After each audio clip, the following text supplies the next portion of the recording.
Picture this. It's nearly midnight. You're on a platform that smells faintly of wet wool and hot tea, and a train slides in as quietly as a thought. Instead of sprinting through security queues under fluorescent lights, you climb aboard with a small bag and a sense that, for once, you're not being herded. You find your compartment, shut the door, and the city begins to drift away. By the time you wake, you're somewhere else entirely. Night trains, particularly sleeper services, are having a curious renaissance across Europe. It's not quite a full-blown return to the golden age of rail when you could cross a continent behind heavy curtains and polished brass, but it's definitely more than a nostalgic novelty. And if you're British, the idea carries an extra little frisson. We're an island nation that often treats travel as a hop to the airport, a quick dash, a bit of duty-free, and then blink, you're there. Sleeper trains ask you to do something rather unfashionable. Slow down. So why are night trains coming back? What actually happens on board? And why, despite the romance, can the practical bits be a bit of a headache? Let's unpack the whole thing. From bunks and breakfast to border controls and the economics that sit behind the marketing. To start with, it's worth saying that sleeper trains never entirely disappeared. Britain has long had the Caledonian Sleeper, running from London up to Scotland, a service that inspires affection, mockery, and fierce loyalty in roughly equal measure. Some people swear it's brilliant. A proper, civilized way to arrive in Edinburgh with a bacon roll and a view. Others complain that it's expensive, a bit creaky, and that you can end up knackered if the ride's rough. Fair enough on both counts.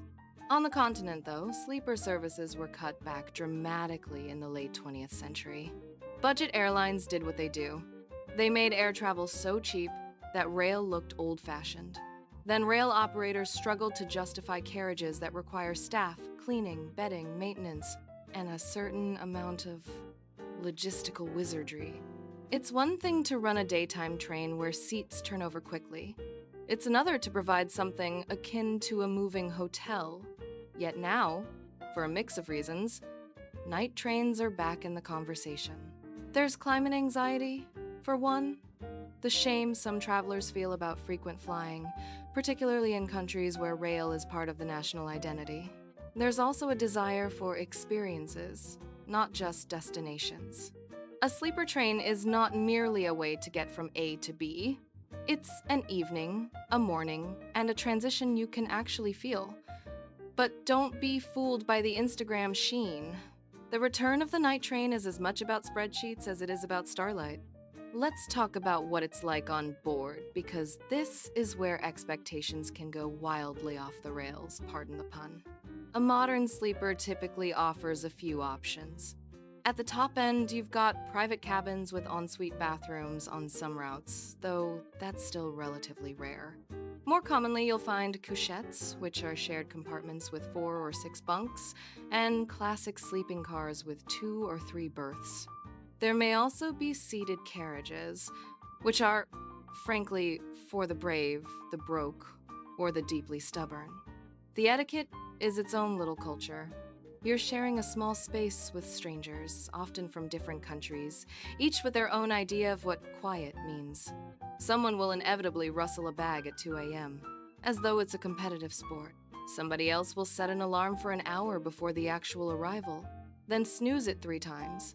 And yet, most of the time, people muddle through with a kind of weary politeness. There's a camaraderie in it. The unspoken understanding that you're all in the same slightly surreal situation. Then there's the ritual of getting sorted for the night. The attendant, if there is one, might come round to check tickets, hand out bedding, and explain breakfast options.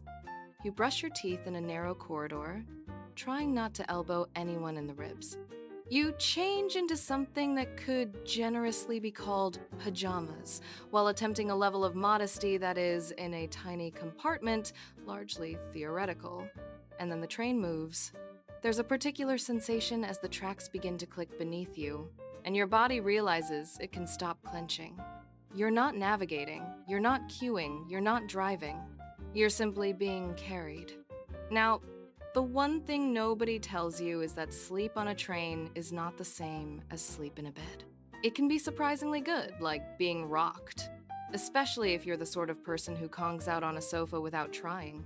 Or it can be patchy, interrupted by stops, shunts, and those moments where the train lurches as if it's decided to test your balance. Some people wake up feeling oddly refreshed. Others arrive mildly disoriented, as if they've been living inside a washing machine. Either way, it's an experience. Morning is where the romance really earns its keep. You pull back the curtain and see a landscape you didn't earn with motorway miles or airport transfers. Perhaps you're gliding past vineyards, or misty fields, or a city that's just beginning to yawn awake. Breakfast might be a croissant and coffee, or something more robust, depending on the service. It's hardly the Ritz, but it can feel like luxury simply because you're not in a hurry. So, if night trains are so charming, why aren't they everywhere? This is where the less glamorous realities come in. First, borders. In a world of passports, visas, and security rules, trains are complicated. When you fly, border control is concentrated in a single place, and the airport is built around it. With trains, the border moves. A service might cross multiple countries, each with their own requirements. Some routes have officials board the train in the early hours to check documents, which is exactly as restful as it sounds. You're half asleep, fumbling for your passport, trying to look awake enough not to seem suspicious. Blimey. In the UK context, there's an additional twist. Because Britain is outside the Schengen area, crossing between the UK and continental Europe involves more intensive checks.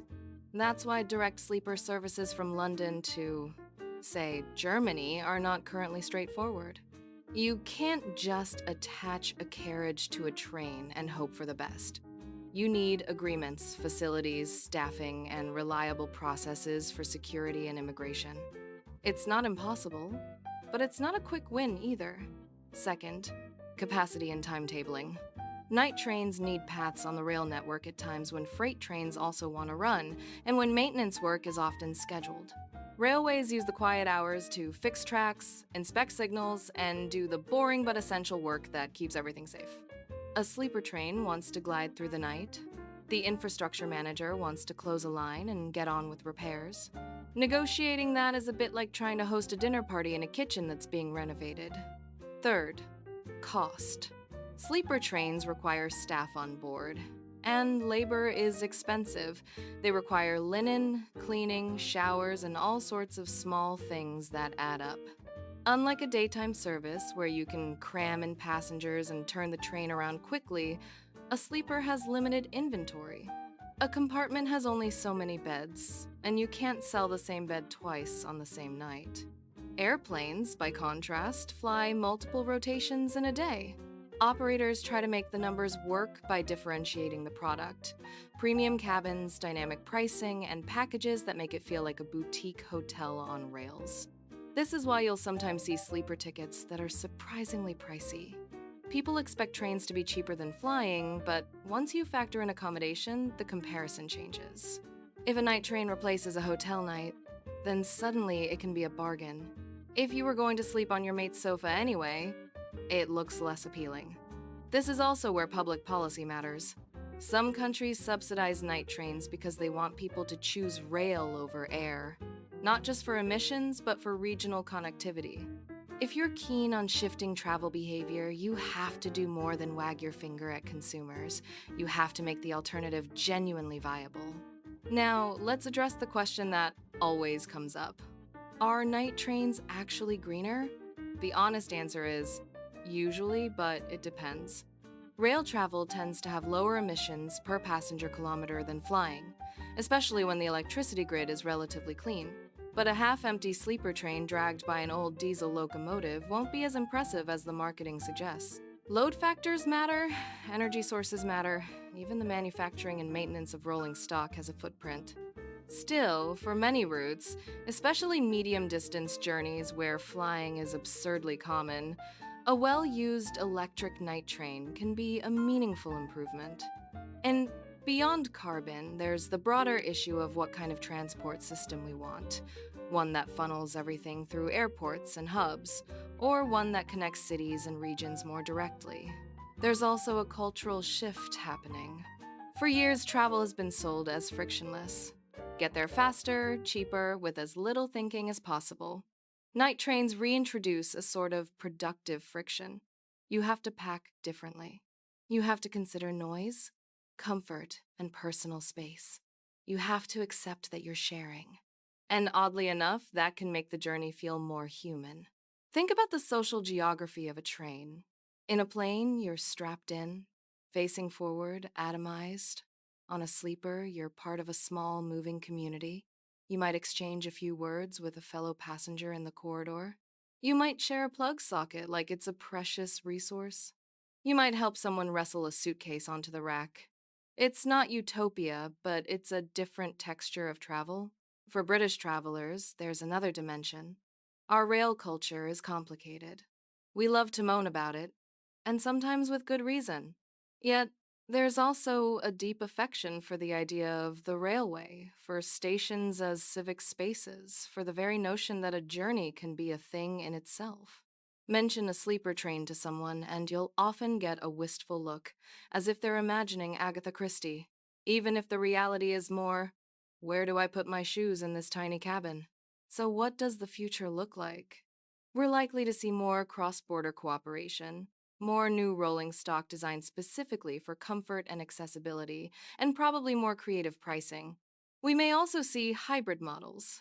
Night trains combined with daytime high speed links, or seasonal services aimed at ski routes, festivals, and peak travel periods. But the big question is whether night trains can move from niche to normal. That will depend on reliability, affordability, and how well operators manage the unglamorous details. People will forgive a lot for romance, but they won't forgive constant delays, filthy bathrooms, or a booking system that requires a PhD. If you've never taken a sleeper train, it's worth trying at least once, not because it's perfect, but because it disrupts your sense of distance. You realize that far is not just a number of miles, it's also the experience of time passing. You go to sleep in one place and wake in another, and your body understands the shift.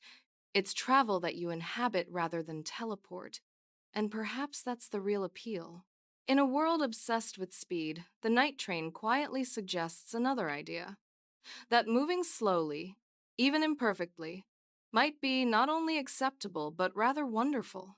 Cheers for listening, and if you ever find yourself stepping onto a platform late at night with a ticket in your pocket and a thermos in your bag, I hope the journey is spot on.